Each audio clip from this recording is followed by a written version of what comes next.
Hey guys, welcome back to the channel. Hope everybody's doing well out there.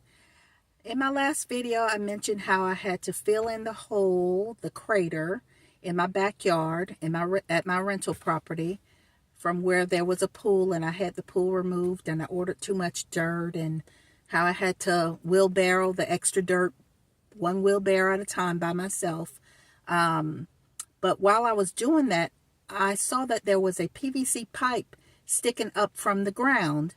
I didn't know where it came from. Obviously, it was going to the pool, but I didn't know where the original source of the pipe was. So my handyman, Jose, said, "Miss Valerie, we have to find out where this pipe is going or where it was coming from, and deal with it." At first, I'm like, screw that. I cut the pipe down to the level of the ground and I was going to cover it up, but I said, no, Jose, you go ahead and do what you got to do to figure out if we really need to dig it up, pull it out, do whatever. Well, in the process, I wasn't here, but when he was working, he started digging and he found a big electrical wire in the ground. He sends me a picture. He says, "Miss Valerie, this is very dangerous. We got to take care of this."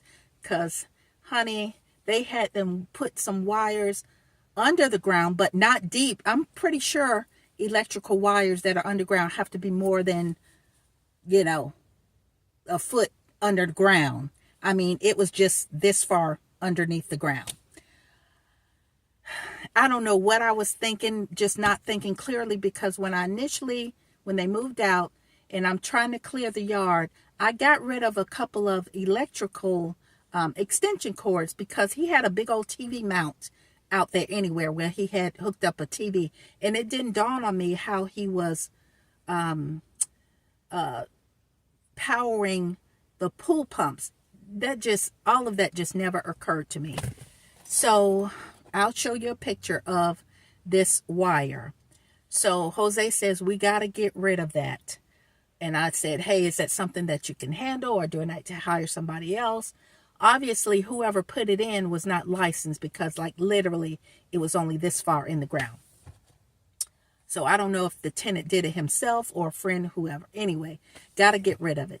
So Jose said that he could take care of it. And thank God he was able to take care of it. He was able to take care of all of it. He actually was able to level the ground rather than having dozens of heaps of wheelbarrows of dirt in my backyard. He was able to tamp down and make the yard get level. So I'll show you a video of that. He got rid of the big old TV mount that was there. So I'll show you the results of that. It looks much better.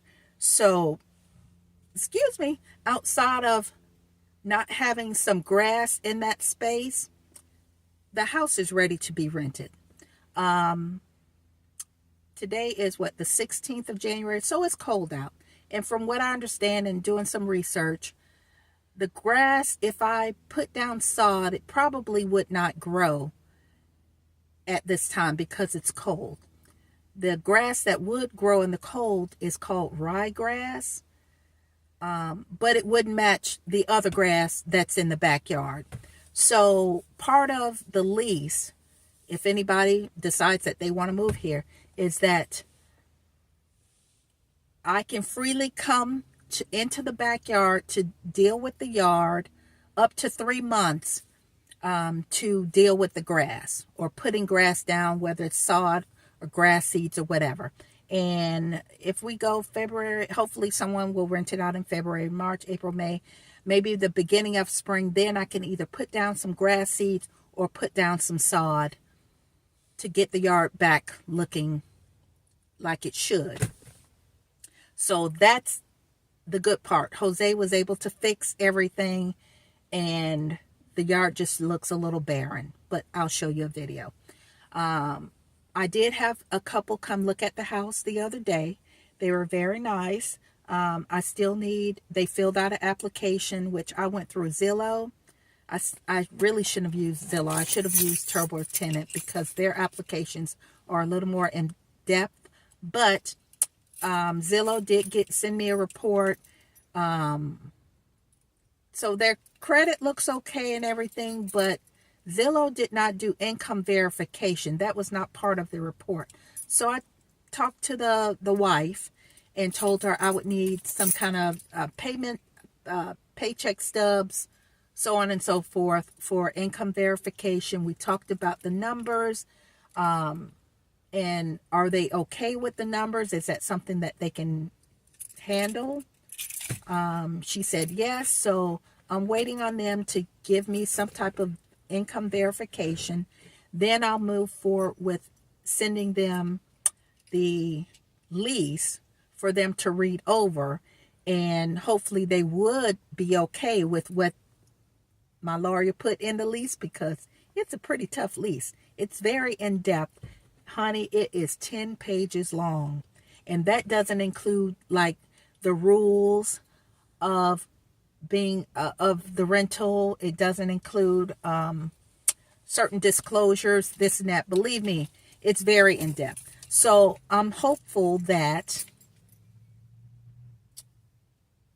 they will be able to sign the lease and I can start getting some rental income back, coming back to me. And I'm at the house now, so let's do a quick little tour. I don't think I've ever shown a video of the house, just maybe little bits and pieces. So we're going to do a little tour of the house here, so follow me. So this is the side street of the house going to the front. I'm just going to drop the phone so you don't see the actual address, but we will come in. Garage here, and we're going to come on in.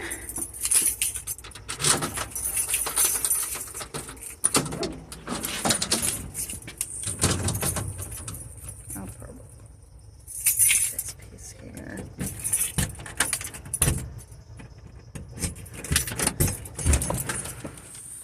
Oh, I forgot I left the ceiling fan on, but this is the living area. It's kind of an open concept here. So, living area, kitchen. When I moved here, I had sofa here, sofa there, love seat. I had an island here, and my dining room table was there.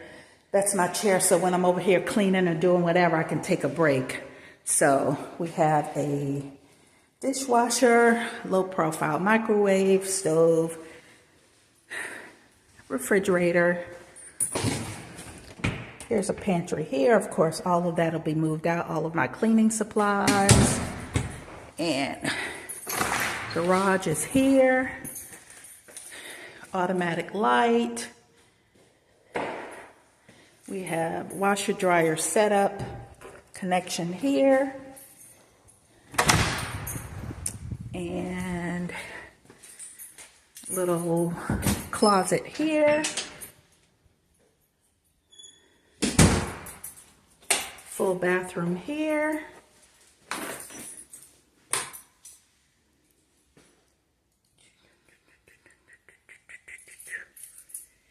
And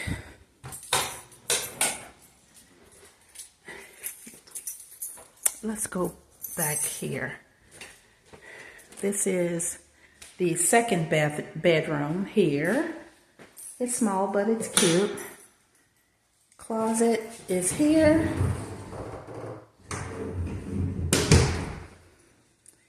Then we're gonna go, this is the master here.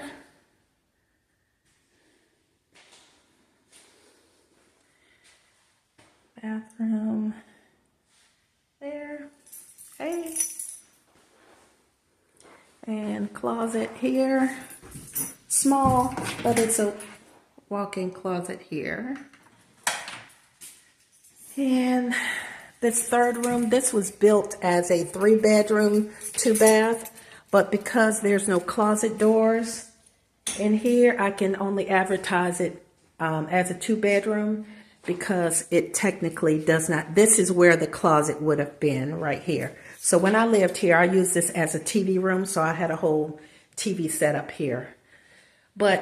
And I used it as an office too, so that's that. Now we're going to go outside real quick and see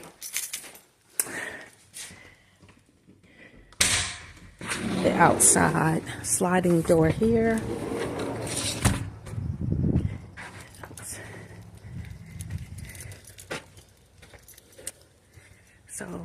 This is where the crater was and the mounds of dirt. So again, ryegrass is the only grass that will grow in the wintertime, for what I understand, which does not match the good grass back there. And right here, from the AC unit, there was power line up there, which was coming down here under the ground. And this is where a big old power line was connected underneath all of this dirt here, and it went all the way back here. And by the way, the tenant did all of this, planted all of this all the way back here, and back in here, hidden behind these plants, there was a power box here that I knocked off and down. So yeah, that's where the power line, and I guess from there to here is where he had all of the pool pumps and all kinds of contraptions back here. So anyway, this is the backyard here.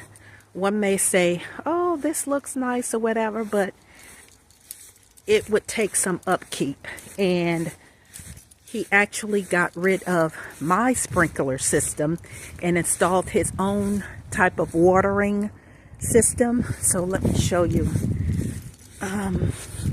See these black tubes right there? That's his own type of watering system that he installed. And of course he cut and or disconnected that system. So when I go into the garage to try to turn on the system that he had, it does not work. It won't come on. And also when I tried to Google that system, it was asking for an access code. Of course, I do not have an access code because he's not going to give that to me, right? Oh, hold on a second. So anyway, there is no longer a sprinkler system at this house, and that's part of the lease also, is that as of right now, don't expect a sprinkler system. Whoever lives here will just have to water the grass, you know, with a water hose or their own little sprinkling setup. So anyway, okay, so whoever decides that they want to live here and signs a lease as a consolation for not having a full backyard until like in the springtime, where I can either plant sod or spread some seeds to get grass back there. As consolation, I have agreed in the lease to take care of the mowing and trimming of the yard until then. Of course, the front yard and the side and all of that, wherever you see grass, I would take care of the expense for having that done for 3 months. So I think that that's fair. I don't know, you tell me. I didn't want to necessarily go down in the rent because you're really renting a house with a yard, and the yard doesn't have to be perfect. It used to be perfect, but anyway, so that's how in my head, I decided that I would compensate, if you want to, that's the best word I can think of, the newer tenant because they don't have a full backyard to utilize, is to take care of the other yard work until grass can be planted. So, and there was one other thing I wanted to show you guys. Hold on. See the open panels of the fence right here? That is my neighbor's fence, and as you can see, the panels are still missing. The panels are actually stacked up in their backyard, and they were the ones that actually warned me or put me on notice that the tenants were leaving that particular day or night back in October. And when he texted me to tell me that the tenants were moving and there's a U-Haul in his message, he found me on Messenger. He messaged me and said, oh yeah, and the dirt that they put back there is pushed up against their fence and it was damaging their yard. I told him, you need to take that up with the tenant. I said, here's his email address. You can tell him any damages that he did. I'm not, and that's when I spoke to my lawyer. My lawyer says, I'm not responsible if the tenant did anything to their yard. But as you can see, he still has not put up his panels. It's January, mid-January. The hurricanes happened in October. So once I was over here and I said, I'll move the dirt from against your fence. And I had my guy Jose move all of that dirt that you saw in the like planter boxes that you saw from up against his fence. And at the time, I just agreed to do that. But then after thinking about it, I'm like, we had two big old hurricanes. Certainly the hurricanes pushed down his fence, not the dirt. And actually there's a part of his fence where there is no dirt from the plant box. Who knocked that down? Milton and Helene, the hurricanes, knocked that down. So since he has not put up his panels, in my head I'm thinking he's waiting for me to do it. Hell no, I'm not responsible. You need to talk to Helene and Milton. So I'm not even going to stress myself over his fence. He can do whatever he likes. Please don't come at me about fixing your fence, because really all he needs to do is put the slats in. The fence is not broken. He just needs to put the slats in like everybody else did when winds blew them out, just like I did.